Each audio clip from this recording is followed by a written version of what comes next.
Hola, está aquí de nuevo. Vamos a iniciar un viaje a Armero. Empezamos entonces. Ah.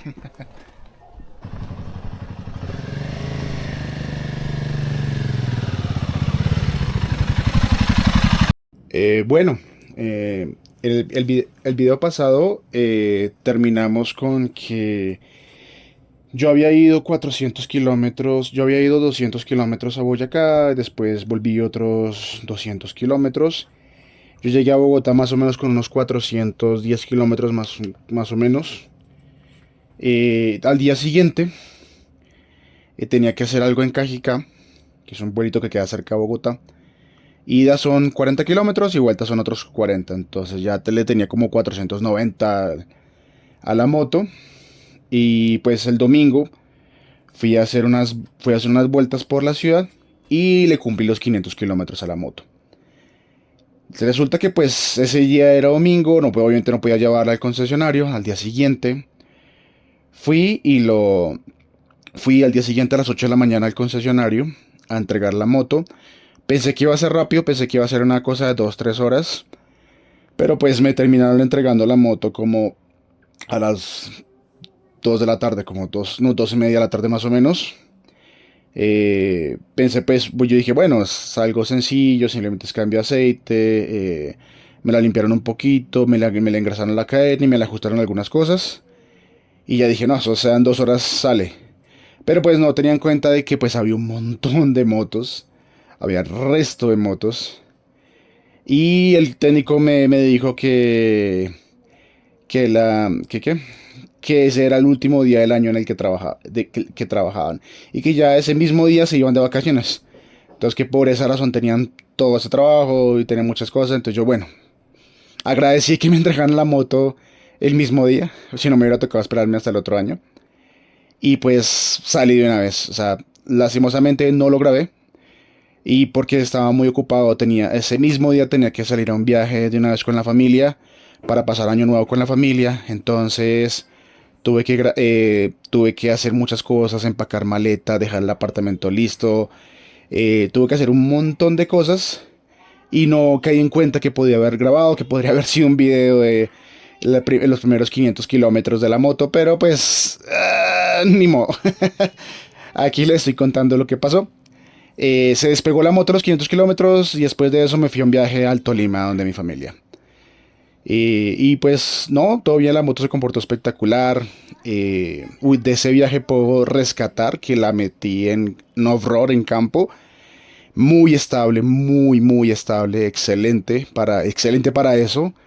Y lo más curioso que yo puedo rescatar es que para mí era un viaje de 4 horas hasta allá, en la FZ en la que tenía. Se volvió un viaje de 3 horas. Y no era porque yo andara rápido, porque yo no iba a más de 100, 110, sino porque justamente podía andar a 100 o 110 en lugares donde en subidas o en subidas o en curvas donde la FZ ni por las curvas yo hubiera tomado una curva a esa velocidad con con la moto anterior. Pero esta, al ser tan estable, me permitió ir supremamente rápido y yo no sentía tanto la velocidad porque era muy estable. Entonces eso lo puedo rescatar.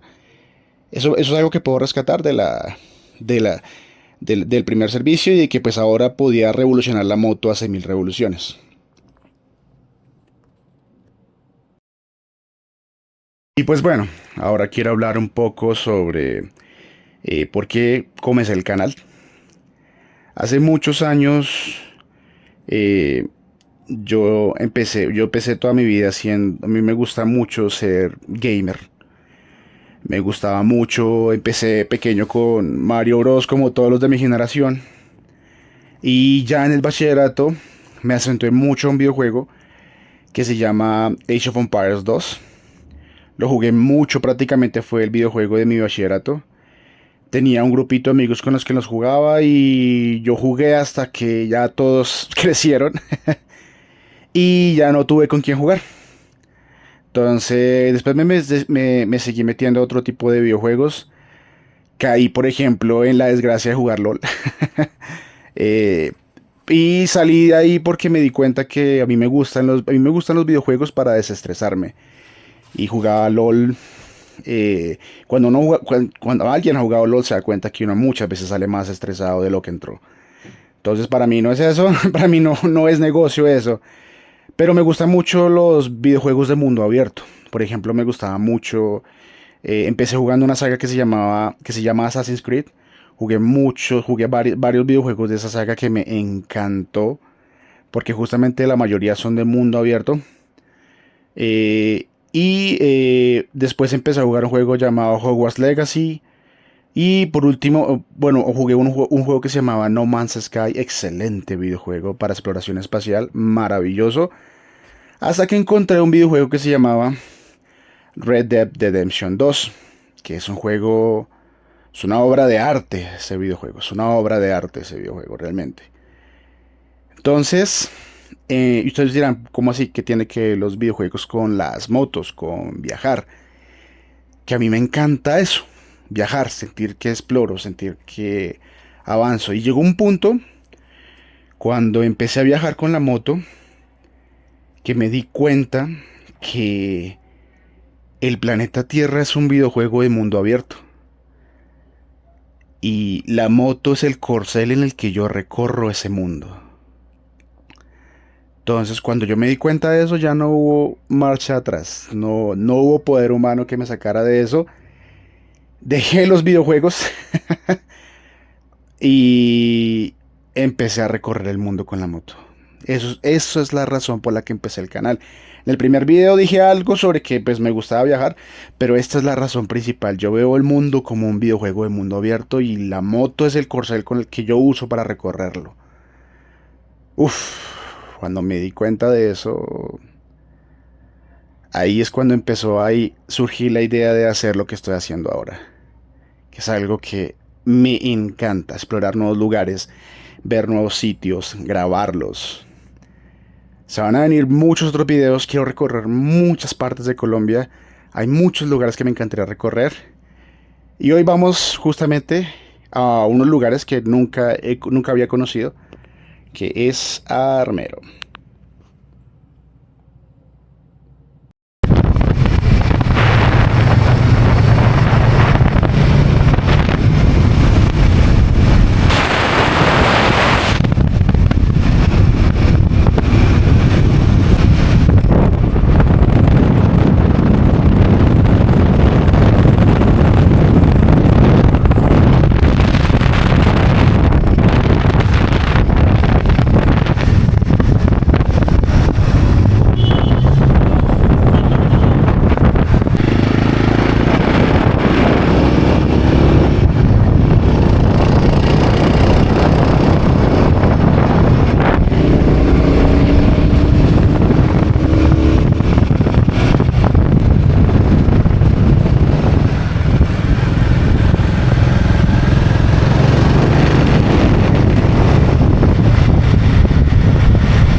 Bueno, hoy vamos a hablar sobre Armero, la tragedia que pudo evitarse. Hay tragedias que ocurren por la fuerza de la naturaleza, pero hay otras que ocurren cuando las advertencias son ignoradas. El 13 de noviembre de 1985, una ciudad entera desapareció bajo una avalancha de lodo. Más de 23.000 personas murieron, pero lo más impactante es que muchos científicos ya habían advertido que esto podía pasar. Hoy vamos a recordar la historia de Armero, la ciudad colombiana que fue borrada del mapa. Antes de la tragedia, Armero era uno de los municipios más importantes del Tolima. Fundado oficialmente en 1895, durante décadas se convirtió en un centro agrícola fundamental para Colombia. La llamaban la Ciudad Blanca. En los años 70 y 80 tenía más de 28.000 habitantes, hospital, iglesias, bancos, escuelas y comercio activo. Su economía giraba principalmente alrededor de cultivos como algodón, arroz y sorgo. Pero sobre esta ciudad próspera se levantaba una amenaza silenciosa: el Nevado del Ruiz. El Nevado del Ruiz no era un volcán desconocido. En 1845 una erupción provocó avalanchas que destruyeron poblaciones cercanas y causaron cerca de 1.000 muertes. Cuando el volcán erupciona, el hielo glaciar se derrite formando enormes ríos de lodo, llamados lahares, capaces de viajar decenas de kilómetros por los ríos. En septiembre de 1984, el volcán comienza a mostrar señales de actividad, pequeños sismos, emisiones de gases y columnas de vapor. Científicos colombianos y extranjeros iniciaron estudios y advirtieron que una erupción podría generar avalanchas peligrosas que afectarían poblaciones cercanas. En 1985 se elaboró un mapa de amenaza volcánica que mostraba claramente que Armero estaba en la ruta de los lahares. El documento fue entregado a autoridades locales y regionales. Sin embargo, algunos políticos pensaron que la probabilidad era baja y temían causar pánico en la población. No se implementó un plan de evacuación claro. En octubre de 1985, la actividad volcánica aumentó, explosiones pequeñas, caída de ceniza y temblores frecuentes. El 11 de septiembre de 1985, una erupción menor lanzó ceniza sobre poblaciones cercanas. Los científicos insistieron en el peligro, pero la respuesta institucional fue lenta. El 13 de noviembre de 1985, llovía intensamente en la región. A las 9:08 de la noche, el Nevado del Ruiz entró en erupción. La erupción derritió grandes cantidades de hielo del glaciar, formando enormes lahares que descendieron por los ríos hacia Armero. Alrededor de las 11:30 de la noche, la avalancha llegó a la ciudad. Muchos habitantes dormían y la electricidad se había ido. En apenas 10 minutos, una mezcla de lodo de hasta 30 metros de altura cubrió completamente la ciudad. Desaparecieron aproximadamente 23.000 personas, más del 80% de la población. El mundo conoció la tragedia a través de la historia de Omaira Sánchez, una niña de 13 años atrapada entre los escombros de su casa. Durante casi 60 horas, los rescatistas intentaron salvarla, pero sin maquinaria adecuada fue imposible liberarla. Se fue de este mundo el 16 de noviembre de 1985. Su historia se convirtió en símbolo de la tragedia. Después del desastre, el gobierno decidió no reconstruir la ciudad en el mismo lugar. Hoy el sitio es conocido como Armero Viejo. Allí quedan ruinas, monumentos y cruces con los nombres de las víctimas. Los sobrevivientes fueron trasladados principalmente a un pueblo que en ese entonces se llamaba Guayabal, pero que hoy en día ostenta el nombre de Armero Guayabal. La tragedia de Armero no fue solo un desastre natural, también fue una tragedia marcada por advertencias ignoradas, falta de preparación y ausencia de planes de evacuación. Hoy Armero es recordatorio de la importancia de escuchar la ciencia y prepararnos ante los riesgos naturales.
es armero? No. Claro.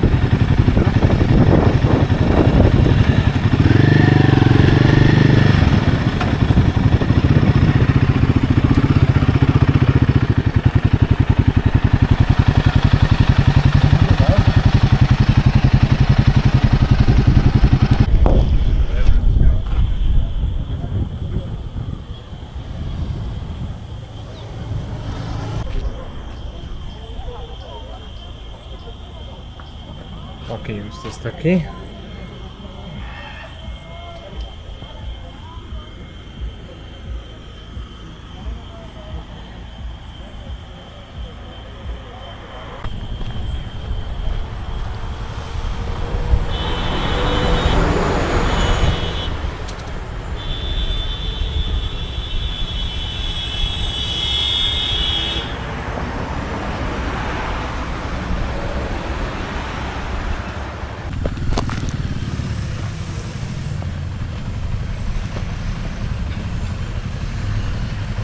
Pase, pase, pase, pase. Pase, pase, pase, ande, ande, ande. Hola, estamos aquí en Armero. Son casi 4 horas de viaje desde Bogotá. Estuvo espectacular, la carretera estuvo espectacular. Muchas curvas, eso sí, muy genial. Decidí este destino por lo que Armero significa. Por ejemplo, a los dirigentes de la época se les dijo que tenían que evacuar Armero. No hicieron caso, pensaron que era mentira, pensaron que era un farol. Y esta tragedia pasó precisamente porque no hicimos caso. Y lo mismo está pasando ahorita en el mundo. Por esa razón decidí venir aquí, decidí hacer un registro sobre este viaje, sobre Armero. Vamos a continuar.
Bueno, hemos llegado a donde Omaira. No sé si es superstición o qué, pero se siente la energía, realmente. Se siente la energía del lugar.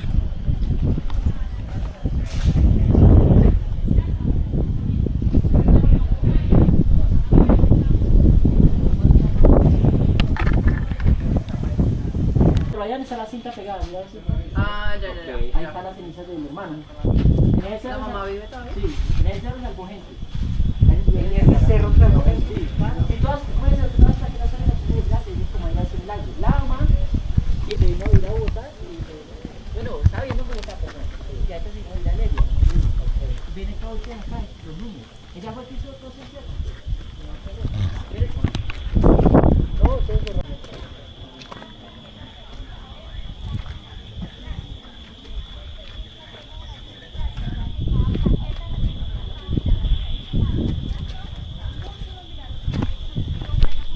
Bueno,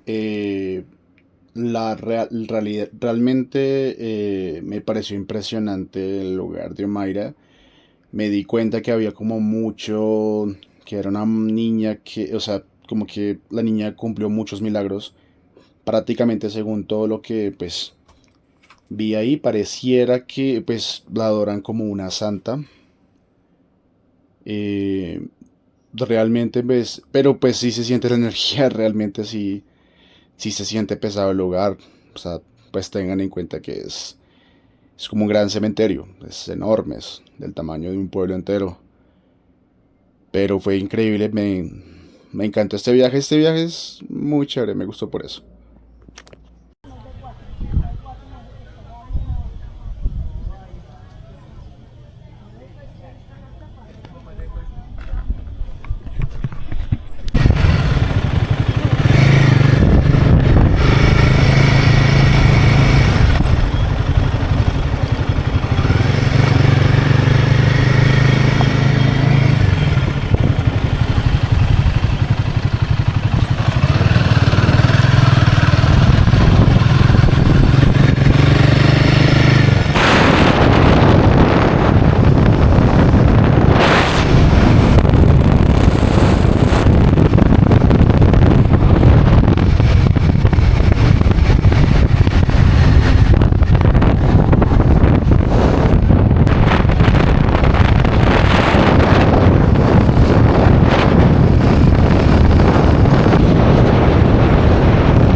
Y bueno, eso fue todo. Muchas gracias. Gracias por ver mis videos. Suscríbanse, compartan. Vienen un montón de viajes más. Y gracias, denle like, denle comentarios. Créanme que pues siempre estoy mirando los comentarios nuevos para responderles. Así que muchas gracias, muchas gracias.